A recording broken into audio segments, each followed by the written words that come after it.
다들 안녕하세요. 프로토 91회차 토신 정보방 환급 인증합니다. 당첨금은 세후 금액인 거 알고 계시죠?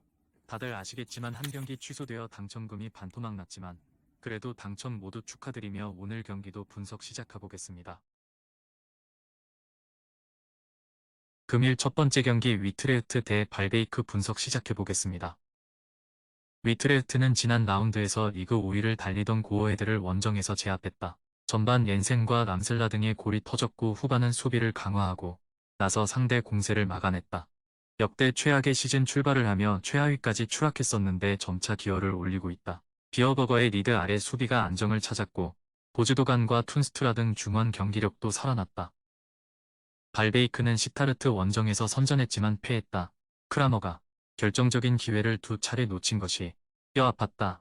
그래도 경기력 자체가 떨어져 있는 건 아니다. 야신과 로메라투의 중원 존재감도 확실하고 스테파노비치가 측면에서 기회를 잘 만들어내고 있다. 이 경기는 연패를 피하기 위해 수비적으로 경기를 운영할 것이다. 위트의 승리를 본다.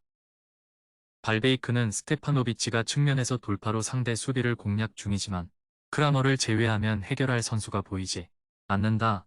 옌센과 부사이드, 롬니 등이 경기 내내 공격적으로 나서 상대 수비를 공략할 것이고 소인첸스가 찬스를 해결할 위트가 최근의 상승세를 이어갈 것이다.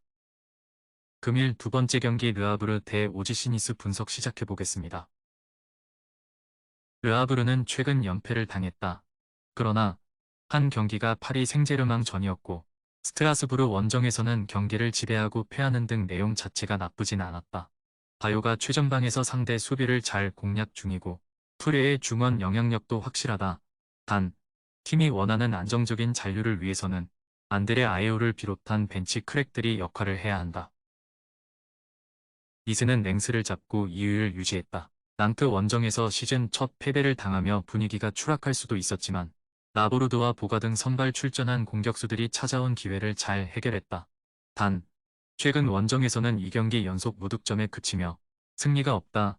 잘하는 홈과 달리 기복이 있는 원정이기에 이 경기에서도 승점 추가를 위해 잘하는 수비 위주 운영을 할 것이다.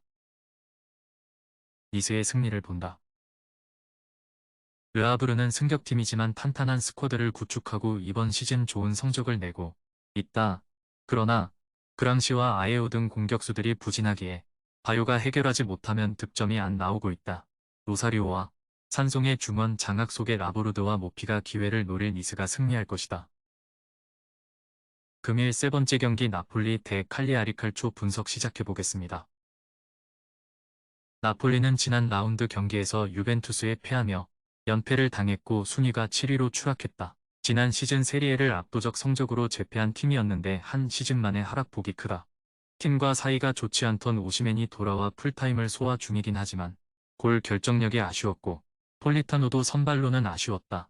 그래도 지엘린스키와 앙귀사 등 중원의 경기력은 다행히 꾸준하다. 칼리아리는 지난 라운드에서 사수올로의 선제골을 허용했지만 후반 막판 연속골을 터뜨리며 역전승했다. 팀의 기대에도 부진하던 라파둘라가 풀타임을 소화하며 골을 터뜨렸고 교체로 들어온 공격수 파볼레티의 골도 있었다. 그러나 제노아와 사수올로 등을 연파하며 잘해주는 홈과 달리 원정에서는 좀처럼 성적을 내지 못하고 있다. 나폴리의 승리를 본다.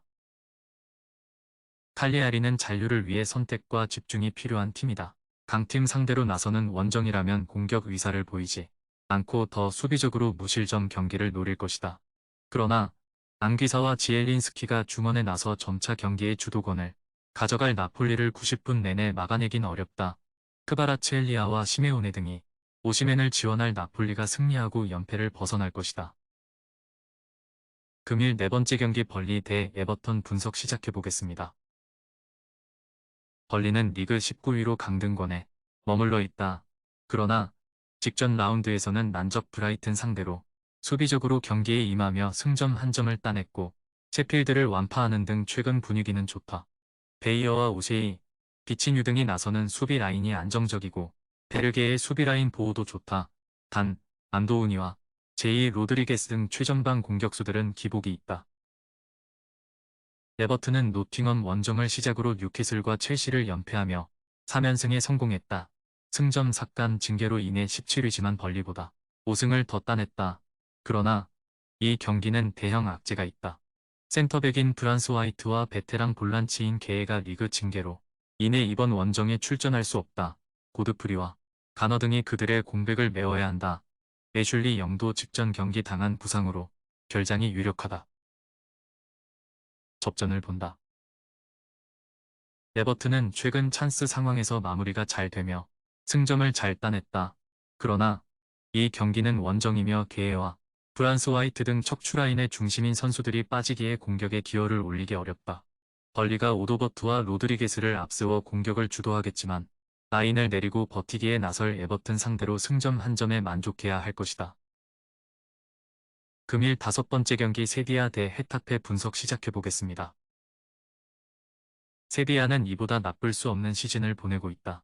리그에서는 어느덧 강등권 커트라인으로 추락했고 챔스에서는 조별 예선 무승에 그치며 유로파 플레이오프로도 가지 못했다. 부상자가 많은 상황으로 나바스와 조던, 아쿠냐와 수소, 페르난도가 빠져있는 전력 누수가 크다. 오캄포스와 엔네실이, 야누자이 등을 앞세워 홈에서 승리를 노려야 한다. 헤타페는 발렌시아를 잡고 최근 5경기에서 3승을 수확했다. 센터백인 두아르테가 퇴장당하는 악재가 있었지만 마요랄이 팀에게 귀중한 승점 3점을 안기는 골을 넣었다. 이 경기는 원정이기에 다소 수비적인 운영으로 패배를 피하려 할 것인데 두아르테의 공백을 제네와 알바레즈 등이 메울 것이고 중원에 나설 밀라가 최종 수비와 간격을 좁힐 것이다. 접전을 본다. 헤타페는 리그에서 버티는 축구에 가장 능한 팀이다. 밀라와 막시모비치 등 수비라인 보호에 능한 중원 조합이 있고 나타사와 마요랄 등 공격수들도 압박을 잘한다. 세비야가 주중 경기를 치렀기에 체력적 부담이 있는 점도 감안해야 한다. 두 팀이 90분간 승부를 내지 못할 것이다. 금일 6번째 경기 라이프치히 대 호펜하임 분석 시작해보겠습니다. 라이프치히는 볼프스와 맨시티에 연패하며 흐름이 다소 좋지 않았다. 그러나 도르트문트를 원정에서 잡는 등 리그 연승에 성공하며 4위 자리를 탈환했고 챔스에서는 로테이션을 가동하며 영보이스에 승리하고 16강에 갔다. 이 경기는 리그 선두권 추격과 연승을 이어가기 위해 풀 전력으로 나설 것이다. 최전방 스트라이커인 오펜다를 중심으로 시몬스와 바움가르트너, 폴센이 경기 내내 공격적으로 골을 노릴 것이다. 호펜하임은 보홈을 잡고 4경기 연속 무승에서 벗어났다. 베이어가 부상으로 결장한 경기였지만 최전방에 나선 크라마리치가 결정적인 골을 만드는 등 활약했고 베보우가 조커 역할을 했다. 골은 충분히 나오지만 수비진의 기복으로 인해 기복을 보였던 시간을 지나 폭투와 설러이 등이 안정적으로 수비 라인을 지켜냈다. 라이프치히의 승리를 본다. 호펜하임은 활발한 공격 축구와 홈 강세로 다음 시즌 유럽 대항전 출전이 가능한 순위를 유지 중이다. 그러나 지난 시즌 스윕을 당한 것을 비롯해 상대에게 연패를 당하며 약했다. 오펜다 외에도 시몬스와 벤자민 세스코 등이 상대 수비를 경기 내내 몰아칠 라이프치히가 승리할 것이다. 토신 최종 조합은 영상 아래 고정 댓글로 말 걸어주시면 토신정보방에서 무료로 공유해드립니다.